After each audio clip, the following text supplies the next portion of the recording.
तो फिलहाल ढलते सूरज के साथ मैं एक गजब गाड़ी लेकर आया हूँ। ऑफ कोर्स आप ये जो एक लम्स हम देख रहे हैं, आपको लगेगा यार बेस मॉडल ही तो XV70 का फ़र्क क्या है। तो फ़र्क सबसे इम्पॉर्टेंट ये है, पहली बात तो कुछ हज़ार में डिफरेंस आया। इन कुछ हज़ार के डिफरेंस पे एक जो मेजर चेंजेस महिंद्रा ने किया जो काफ़ी बेस्ट है कि अब आपको 7 सीटर बेस मॉडल से प्रोवाइड कराए गए हैं, जो कि ये है। अब एक को मैं फोल्ड कर दिया हूँ ताकि आपको सामान इत्मीनान से रख सके, पता चले, और एक में सीटिंग कंफर्ट मैं भी आपको बताने वाला हूँ।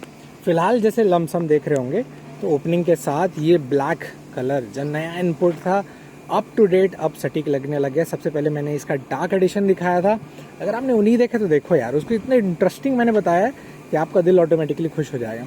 तो फिलहाल शुरू करते हैं इसके फ्रंट से ही। तो फ्रंट पे एक पैमाने पे किसी भी बेस मॉडल पे कमी बेसी मुझे महसूस नहीं हुई, क्योंकि सामने same as it is input दिया हुआ है, जो कि एक परफेक्शन इस व्हीकल पे होना चाहिए। वहीं पर जैसे इस तरफ मैं जाऊं तो ऑफ कोर्स आपको येलो प्रोजेक्शन के साथ बल्ब फॉर्म ही मिलेगा, पर रिफ्लेक्टर अच्छा है तो फोकस तगड़ा मारता है। DRL ऑफ कोर्स इसमें मिसिंग है। और वहीं पर जैसे सामने ये बॉडी कलर के साथ नीचे थोड़ा सा पियानो टच ना देते हुए सिंपल ब्लैक दिया हुआ है। इसके अलावा वहीं पर जैसे मैं साइड जाऊँ तो साइड से भी यार XV70 काफ़ी जायंटिक दिखता है। पीछे के कंपेयर पे आगे आपको बेस्ट कौन सा ऑप्शन लगता है, ये मुझे कमेंट्स में ज़रूर बताइएगा। इसके अलावा अगर टायर सेक्शन के बारे में बात करें तो ऑफ कोर्स आपको वेंडर के मिल जाते हैं, और क्या है तो 235/65 सेक्शन है, R17 इंच के कुछ इस प्रकार के सेक्शन मिल जाएंगे। तो MRF के इस ग्रिपिंग के टायर के साथ आई थिंक ये बेस्ट साबित होगा। फेंडर पूरी तरीके से क्लीन अप है, और हल्का सा ये आर्च जो है वो थोड़ा सा बल्कीनेस बढ़ा देता है। ऑफ कोर्स बेस मॉडल में भी आपको सेम बॉडी कलर मिल जाता है। जैसे एंट्री करूं तो एक मेन डिफरेंस के साथ बहुत सुकून जो मुझे लगता है कि किसी भी हिसाब में ये एक सटीक साबित होगा, क्योंकि अगर मैं चालू करता हूं तो बेस मॉडल वाला फील नहीं आता। बाकी गाड़ियों में क्या है कि कुछ चीज़ें कमी बेसी होती हैं, इसमें वही चीज़ इन्होंने अपडेट किया है। क्योंकि जैसे मैं अंदर जाऊँ तो MID स्क्रीन तगड़ा दिया हुआ है, पर MID में कंफ्यूज नहीं होएगा, 2 साइड एनालॉग फॉर्म है और बीच में डिजिटल दिया हुआ है। वहीं पर आपको इस प्रकार के एक अच्छे सटीक वाले डिस्प्ले भी मिल जाते हैं, which is a good and the best part for this vehicle. इसके अलावा ये टचिंग ऑप्शन मैंने ऑलरेडी पहले बता चुका है, पर फिर से भी बता देता हूँ, रिस्पॉन्स उतना बुरा नहीं है जितना एक व्हीकल पे होनी चाहिए। ऑफ कोर्स अगर आप इसके टॉप मॉडल से कंपेयर करेंगे तो ये एक लंबे स्ट्रीम के साथ थोड़ा सा वो ऑफ बीट लगता है, और थोड़ा सा ये हौच पौच कंडीशन है। और जैसे ही शाम हुआ अब तूफ़ान आना भी चालू हो गया है, बट फिर भी मैं अंदर बैठा हूँ तो उतना पता नहीं चल रहा है।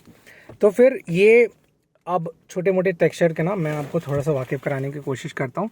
ब्लैक ब्लैक, ये भी ब्लैक, डिफरेंस क्या है?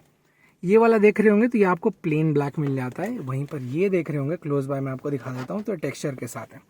बीच वाइट वाला जो है ना, ये लाइनिंग है, और वहीं पर यहाँ का टेक्सचर थोड़ा सा बदल जाता है। ये वाला भाग हो गया सिल्वरिश, और यहाँ पियानो ब्लैक नहीं देते हुए सिंपल सा ब्लैक दिया हुआ है। यहाँ पर क्रोम इनपुट है, यहाँ पर क्रोम इनपुट है, और इस प्रकार के कंट्रोलिंग्स दिए हुए हैं, जिसमें ये वाला जो भाग है ये पियानो ब्लैक में दिया हुआ है। वहाँ पर यहाँ पर महिंद्रा का इनपुट लोगो सिल्वरिश टच में, लेफ्ट साइड कंट्रोलिंग के लिए phone cut option, volume up down वगैरह सबके म्यूट ऑप्शन दिए हुए हैं। 6 स्पीड गियरबॉक्स के साथ ये आता है, जो कि बहुत ही बेहतर साबित होता है मेरे ख्याल से। वहीं पर जैसे ये वाला भाग देख रहे होंगे तो यहाँ पर उतना ज़्यादा सॉफ्ट नहीं है कुशनिंग, पर हाँ हार्ड के बीच अलावा है, तो ये बहुत ही ज़्यादा भरोसेमंद लंबे समय के लिए टिकता है फॉर श्योर। हैंड ब्रेक में सामने वाला भाग ये क्रोम टच मिल जाता है। वहीं पर जैसे ये सिल्वरिश इनपुट आप इस साइड देख रहे हैं, ये same as it is driver के लिए भी है। थोड़ा सा ये रहा कंट्रोलिंग, और कहीं भी आपको पियानो ब्लैक या कोई दूसरा इनपुट नहीं मिलता है। अब साथ ही साथ आप पूछ रहे होंगे कि अब क्या इतना कीमत बढ़ाए हैं तो क्या इसमें भी चेंजेस हुआ है, तो सेम एज इट इज़ आपको कीज़ मिल जाते हैं, ऐसा कोई मेजर डिफरेंस नहीं है। कीमत जो बढ़ा है ना 50,000, वो किस चीज़ का बढ़ा है अगर आप पूछेंगे तो वो सिंपल सी बात है कि वो बढ़ा है आपका सीट के लिए। अब इस 50,000 के एक्स्ट्रा देने पर आपको क्या मिलता है ना, वो मैं एक बार थोड़ा भी आपको बताता हूँ। फ़िलहाल जैसे बाहर निकलूँ तो अब पीछे वाले तरफ, और हाँ ड्राइवर पर्सपेक्टिव से ये रहा कुछ ऐसा ग्लेंस, और वहीं पर जैसे पीछे मैं जाऊँ तो पीछे कुछ इस प्रकार के सीटिंग के साथ एसी के वेंट्स दिए हुए हैं, और एसी के वेंट में कंट्रोलिंग नहीं है। इनपुट बैटरी के लिए। अब ये कंट्रोलिंग शब्द बोल रहा हूँ ना, वो मैं क्यों बोल रहा हूँ वो अभी आपको थोड़ा सा बताता हूँ।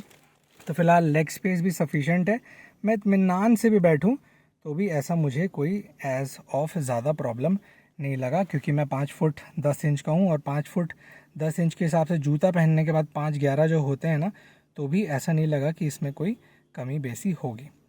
अब इसके अलावा अगर मैं सिटिंग कंफर्ट के बारे में बात कर लूँ तो थोड़ा सा आपको पीछे चीज़ें भी दिखा देता हूँ। तो यहाँ एसी के वेंट्स दिए हुए हैं और यहाँ भी एसी के वेंट्स दिए हुए हैं। फ़र्क ये है कि आपको कंट्रोलिंग नॉब दिख गया है और बेस मॉडल में 7 सीटर होने के प्लस पॉइंट ये भी एक साबित है। तो कीमत सिर्फ सीट के अलावा भी और कुछ के लिए बढ़ा है। और यहाँ पर आपको एक पर्टिकुलर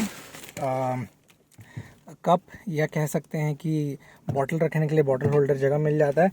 अब मैं पीछे बैठा हूँ, पीछे बैठने के बाद ये कुछ इतना लेग स्पेस थोड़ा सा मिल जाता है।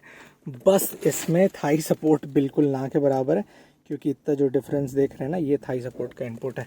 पर फिर भी अगर एक मेरे हिसाब से बोलें तो थोड़ा सा ये बड़ा होना चाहिए था, बट फिर भी यार नॉर्मल आप रखेंगे तो ये सफिशेंट है। और पीछे बैठने के बाद सामने का ग्लेंस ऐसा दिखता है। कंट्रोलिंग नॉब्स के बारे में बता दिया, जैसे ये वाला भाग और वहीं पर ये वाला भाग में कंट्रोलिंग दिया हुआ है। तो आप राइट वाले जितने भी लोग बैठेंगे अब बोल दीजिएगा कि कंट्रोल कर दे भाई, क्योंकि जो सुकून वहाँ सामने के एसी वेंट में नहीं दिया कंट्रोलिंग के लिए, वो यहाँ पर दिया हुआ है। That's the best part. तो 2 सीट के अलावा क्या प्लस कीमतों पर जो चेंजेस हुआ है वो ये वाला है। यहाँ देख रहे होंगे तो काफ़ी जैगेंटिक अब आपको पीछे ग्लास ऑप्शन दिया हुआ है। तो जितने लोग भी बेस मॉडल लेते थे जिन्हें अफसोस होता था कि अरे यार हम लोग इस ग्लास का इस्तेमाल नहीं कर पा रहे हैं, क्योंकि जितने भी सामान रखते थे सिर्फ सामान के लिए वो यूज़ होता था। अब इत्मीनान से आप बेस मॉडल में अगर आप बैठते हैं तो 7 सीटर के तौर पे ये अब अच्छा इस्तेमाल कर सकते हैं। मेरा मानना है बे डाउट बिना किसी संकोच के आप एक डिसीजन लीजिएगा कि आप 7 सीटर ऑप्शन ही चूज़ कर लीजिएगा, क्योंकि सिर्फ कुछ हज़ार के डिफरेंस पे ये जो 2 एक्स्ट्रा मिल रहा है ना, बहुत बेनिफिशियल है। पर कई लोग बोलेंगे कि यार सामान का अब ले जाना थोड़ा सा मुश्किल हो जाएगा, क्योंकि स्पेस रहता था। स्पेस के हिसाब से जब 2 लोग का कंफर्ट अगर बढ़ जाता है ना, तो बहुत सारी चीज़ें बेस्ट हो जाती हैं, जिसमें आप ये साइड ग्लास का भी इस्तेमाल कर लेंगे। सो या दैट्स द बेस्ट ऑप्शन। उसके अलावा थोड़े बहुत ये हौच पौच कंडीशन के साथ मैं भी आपके लिए इसलिए लेकर आ रहा हूँ क्योंकि अभी जस्ट आई है गाड़ी, अभी शोरूम पे इनपुट होगी तो मैं इसका ड्राइव रिव्यू वगैरह सब बता दूंगा 7 लोग बैठ के MX पे। कीमतों पर मैं बता दी हूँ, 14.5 में पेट्रोल मिल रहा है और 15 में आपको डीजल मिल जाता है। तो इस कीमतों पर क्या ये वैल्यू फॉर मनी अब आपको साबित हुआ, जिसमें डिस्प्ले MID वगैरह सब तो पहले से इनपुट था, जिसमें ये डिफरेंस हुआ है, वो आप मुझे नीचे कमेंट्स में ज़रूर बताइए, ताकि जितने भी डिसीजन लोग लेने वाले हैं उनके लिए वो थोड़ा सा आसान हो सके। So see you in the next video.